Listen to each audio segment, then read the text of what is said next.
And now, David Loevinger from U.S. Treasury Department.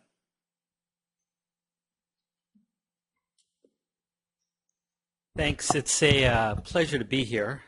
I guess I was just start off by noting that Minchin talked about how hard it is to speak after Tom Roski. And all I could think about is, if that's hard, try speaking after Tom Roski and Minchin Pei. These guys, if you work on China, these guys are icons. They're rock stars. They've influenced a generation of policymakers who work on China, and they've helped us really understand where China has come from and where China is going. Right now I feel a little bit like the band that found out that they're not warming up for Springsteen and U2, but they're playing after Springsteen and U2. But I'm going to talk a little bit about the challenges that we face in managing the U.S.-China relationship, and there's a lot of them right now. And then talk about what I think are going to be some of the issues that are going to come up, I think, in about 6 hours between President Hu and President Obama, and in about a little more than 24 hours between Secretary Geithner and Vice Premier Wang Qishan. Usually when I talk to folks, I spend quite a bit of time stressing the point that China's economic rise has been a huge benefit to the United States. China does not grow at our expense. Our two economies are very complementary. China's rise presents enormous opportunities. But being in Washington State less than 24 hours, I understand that you guys know this much better than probably any other part of the country. China is already by far the largest export market for Washington State. And last year, when exports from Washington State fell by about 8% to the rest of the world, they grew by 10% to China. So in the aggregate, China is about creating jobs in the United States, and it's about creating good and high-paying jobs. But some of the challenges that we face is, even though it's good for the United States as a whole, it doesn't benefit. China's economic rise doesn't benefit every U.S. worker, doesn't benefit every U.S. company. There's real dislocation. And in some ways, China's extension to the WTO and their integration into the global economy has been much more successful than anybody anticipated. But this has led to real pain in some of our cities and some of our counties. And this is something that we need to address. The other problem we face is that while China is growing, China is also pursuing some policies. Just two examples are the exchange rate. Didn't want to disappoint anybody. That's why I thought I'd get that out of the way. And protection of intellectual property rights, or the lack of protection. Policies we feel fundamentally adversely impact our core economic interests. And when you come out to a place like Seattle, you know that we're an innovation and knowledge-based economy. You know how important intellectual property is, and you know that when companies think about investing in R&D, they're also thinking about how they can protect their intellectual property from China. So these are big, important issues for us. The other, I think, challenges that are very important in managing the relationship. One is that I don't think we've had an instance had the largest economy in the world and the second largest economy in the world integrating so quickly, but through economic agents that look so different. And one of the things we have to deal with all the time is that when we're trading with China, when we're investing with China, it's occurring through corporations. Corporate governance looks a lot different than what we're used to when we trade with Canadians or Mexicans or Europeans. And I think a lot of Americans, and I think actually this is a good thing, a lot of Americans are starting to understand that that's not going to change for quite a while. And so we have a whole set of laws and regulations, but we also have a political environment that assumes that the economy is structured in a certain way. So when we trade and invest with China, we have to deal with all the time, the sound bites that this Chinese company is government owned. It has ties to the Chinese military and it's trying to steal our technology. That takes about 10 seconds to say and, is a big challenge for us. Again, I think it's an issue, the positive sides of our engagement are an issue that is a lot better understood in Washington State than in other parts of the country. The other challenge I think we face is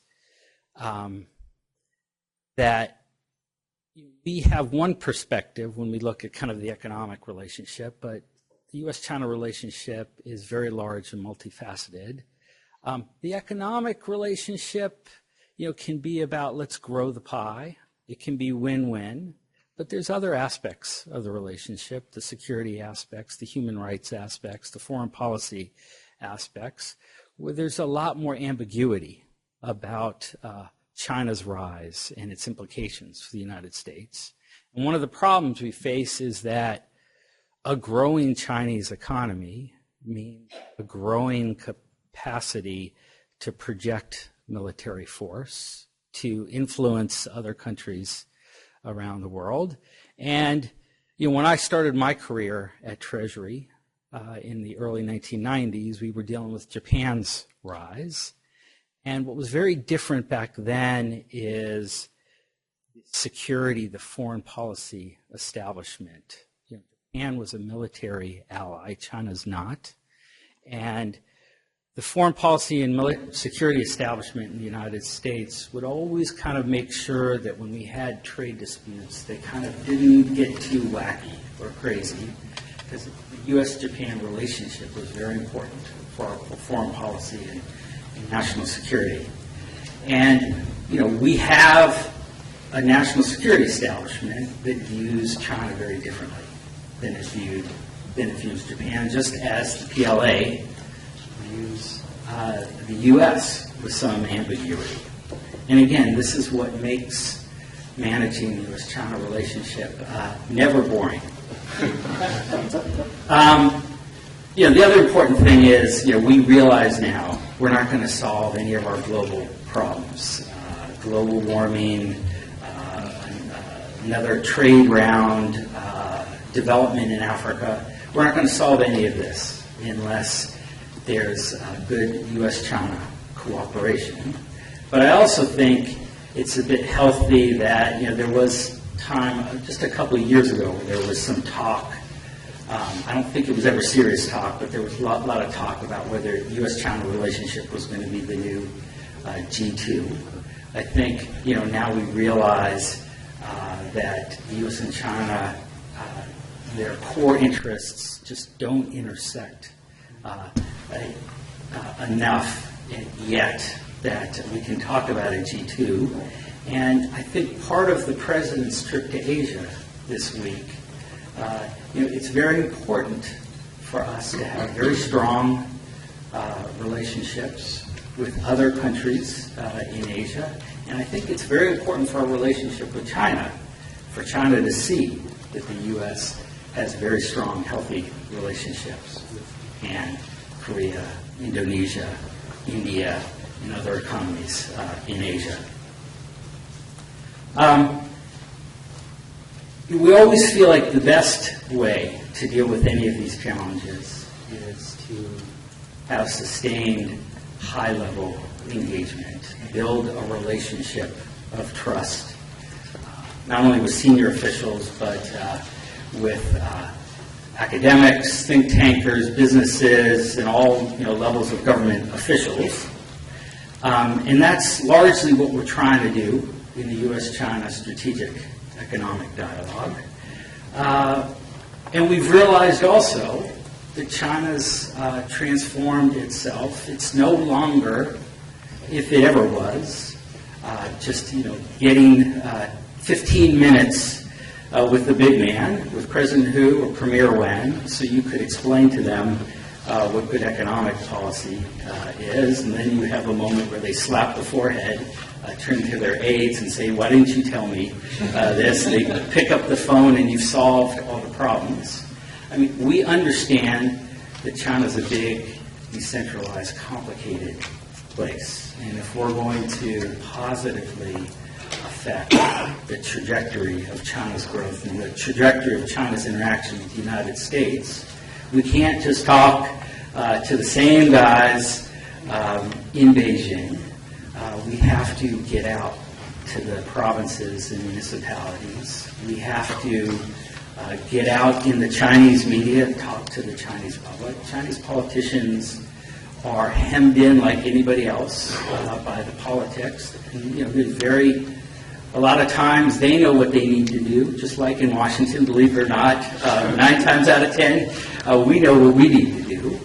But, they're very powerful political forces that don't want to change the status quo. And so, you've got to, it's, again, not just traveling to Beijing, but you've got to get the message out throughout China. I'm just going to talk about a few issues that are on the top of our agenda, and I think, I'll pick up from what Min-Shin said, which is we really feel like we're at an inflection point in the global economy, and the fundamental question is, how will the U.S. and China and the world be able to sustain growth over the next 10 years? Because it's not going to be the way we grew over the last 10 years.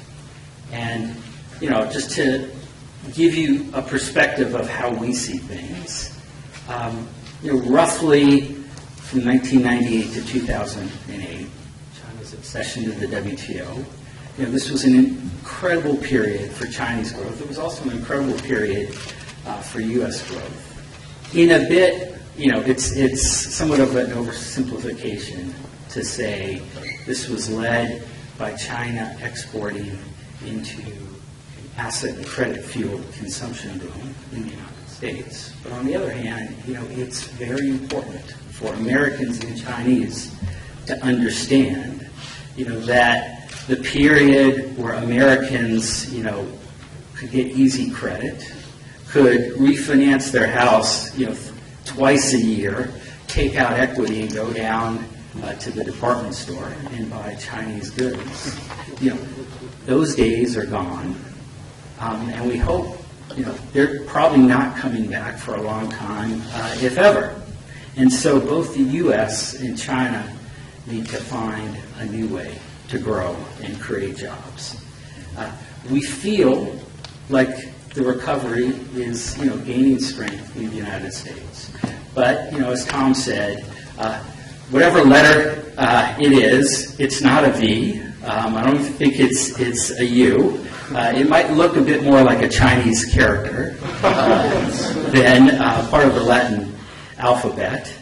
But our message to our Chinese friends is it's very important that they understand that this recovery in the U.S. is going to look very different than recoveries that China's used to. And U.S. households who saved for a long time, roughly, from 1950 to the mid-1990s, U.S. households saved a lot of their income. Americans know how to save. What happened, starting at the end of the 1990s, is there was a bubble in the stock market and then a bubble in the housing market. Americans felt very rich and felt that they didn't need to save out of their income to meet their financial goals. Well, again, that's gone. Americans have lost a lot of wealth, and they're starting to rebuild this lost wealth through savings. You guys know, as good as anyone, that unemployment is high. It's too high in the United States. We've got a lot of excess industrial capacity. So businesses are being very cautious in this environment about investing. So while we see a recovery, it's not going to be a consumer-led recovery, and it's not going to be a business investment-led recovery. And when we talk about rebalancing, the reason why it's so important to us and why it's going to be such a big part of the G20 discussions is we're coming into a period where in 2009 and part of 2010, the rise in household savings, the rise in private savings in the United States and other parts of the world, including China, was offset by a decline in public sector savings. So basically, as U.S. consumers pulled back, U.S. government stepped in. But we realized we've reached the limits of what we're going to see on fiscal stimulus. Other major economies, particularly in Europe, are already starting to tighten fiscal policy. And as the global demand, the contribution to global demand that we saw from the fiscal stimulus in the U.S., from China's very important and timely monetary and fiscal stimulus, as those things recede, unless China, it's not just China, Germany, other countries, we call them the surplus countries, unless they do more to promote domestic demand-led growth, we're very worried about how we're going to sustain growth in the global recovery. And we were just out in China a few weeks ago, and I was really struck how basically we're all looking at the same set of facts and coming to very different conclusions. We all agree that China's current account surplus has dropped from about 10.5% of GDP in 2007 to about 4.5% of GDP in the first half of 2010, and that we fundamentally disagree about where we're headed after this. I think we agree with the IMF, with the World Bank, that unless China takes measures to boost domestic demand, that we're going to see a continuation of what we're already seeing, which is rising trade surpluses in China. China's convinced that they are on a sustainable downward trajectory of their trade and current account imbalances. And so when we talk about things like the exchange rate, again, we approach it from very different perspectives. We see rising trade imbalances. China sees declining trade imbalances, and they're like, what's the big deal? We're getting closer to balanced trade. Why are you hassling us on the exchange rate? Yeah, I'll just say a few things on the exchange rate. First of all, it's necessary, but it's not sufficient. I'm thinking about a speech that one of my former bosses gave at Beijing University, where he said, it's not a magic bullet. And I'm looking in the crowd, and people are like, why is he talking about bullets? Getting the U.S. to save more, getting China to consume more, getting Germany to consume more involves many things other than the exchange rates. And again, we can spend a different evening talking about how to increase the growth of wages in China, how to give Chinese households a higher return on financial assets, how to give them more income security through a stronger social safety net. And I think, China's doing this, but we feel without a stronger exchange rate, Chinese businesses ultimately respond to prices. They've, got lots of administrative guidance, but as long as you have low to negative interest rates after adjusting for inflation, as long as you have a very undervalued exchange rate, don't be surprised if you end up with a lot of investment in the export sector. And it's not just the economics, it's the politics, because every investment you make under a certain set of prices is you're expanding the political constituency that's going to resist a change in those prices. We always start with the economics because when we get into discussions on the exchange with the Chinese, they go, it's just politics. Exchange rates don't have any impact on trade imbalances. Look at Japan. The West forced Japan to have a huge appreciation during the Plaza Accord. That led to a lost decade of no growth. And in the end, Japan still has large current account surpluses. We can talk about that later, but we talk about, again, how the exchange rate is really about how we're going to sustain the recovery. But then we also talk about how the exchange rate is a very important part of the political risks that we face in our relationship. And the exchange rate is a very visible metric that our congressmen and their constituents and U.S. businesses can see every day that the Chinese central bank is spending billions of dollars every day to resist a rise in its currency. Maybe not every day, but it averages out to $20 to $40 billion a month.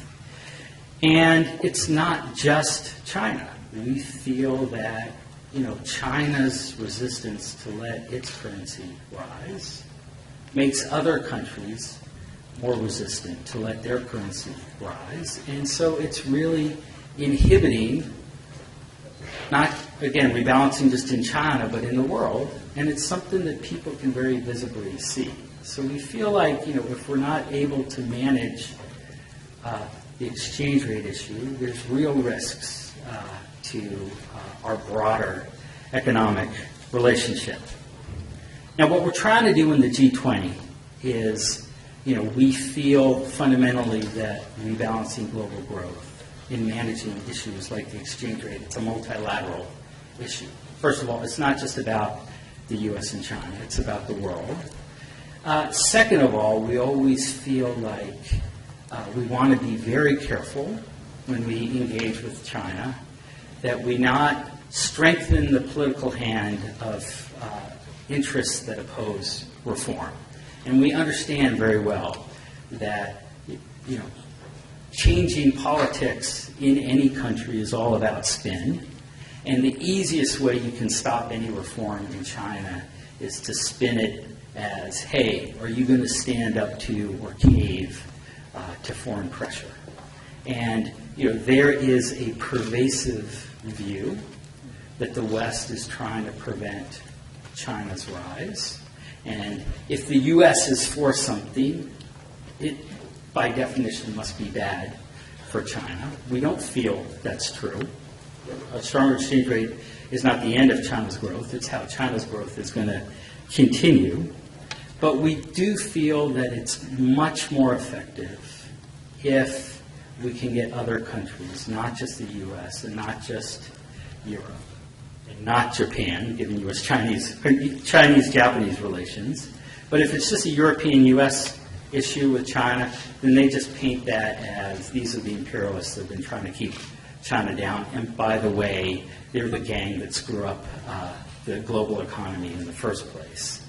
So part of the G20 is trying to get other emerging markets, large emerging markets, to voice concern about some of Chinese policies. We know they're going to voice concerns about U.S. policies. They always do. But we think it's progress if we can also get them to complain about Chinese policies. Just to finish up, coming to Seattle, intellectual property issues, as I said, Chinese promotion of what they call indigenous innovation, is a very important issue for knowledge-based companies in the U.S. We understand that China wants to promote more innovation, more knowledge-based growth. We understand that China's growth, has been a lot about bringing in labor from the rural economy, adding massively to their capital stock, but there's limits. That's going to reach its limits relatively soon, and if China's going to continue to grow in its next stage of development, it has to be a more innovative, knowledge-based society. But, we've been very clear to them that, as they promote innovation, it's important that they do it in a way that doesn't discriminate or keep U.S. Intellectual property or U.S. products out of the Chinese market.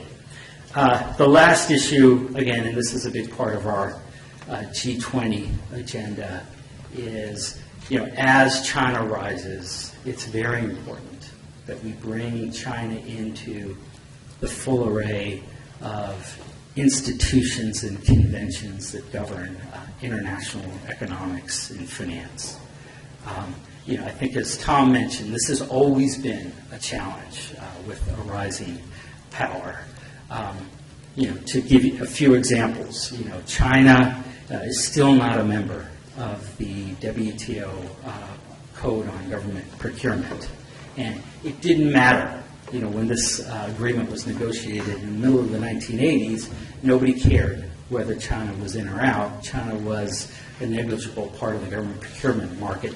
Now China is a huge part of the government procurement market, both as a supplier and as a consumer. And it's untenable and going to be a huge source of tension when you have one of the largest trading countries in the world that's not part of this international agreement. Another example, we have an international agreement under the OECD on export credits, like when our Export-Import Bank provides financing. We have an agreement about the terms that every country is going to provide export credit on. And again, whether China was part of this agreement or not, it didn't matter 20 years ago. Now it matters a whole lot. I think the challenge we're going to face is, China is going to want to adapt some of these agreements to its own circumstances. Lastly, we're going to, I think, announce in the next 2 days that G20 leaders have ratified an agreement to give the IMF, to give China, Brazil, and the other big emerging markets a greater voice in the International Monetary Fund. And this is all part of our effort to move, for example, from the G7 to the G20. Things get more complicated when you're trying to get agreement among 20 members instead of 7 members, but we've all reached the point where we're long past the point where the U.S., Japan, and Europeans could get in a room and decide anything that would be seen as legitimate for the rest of the world.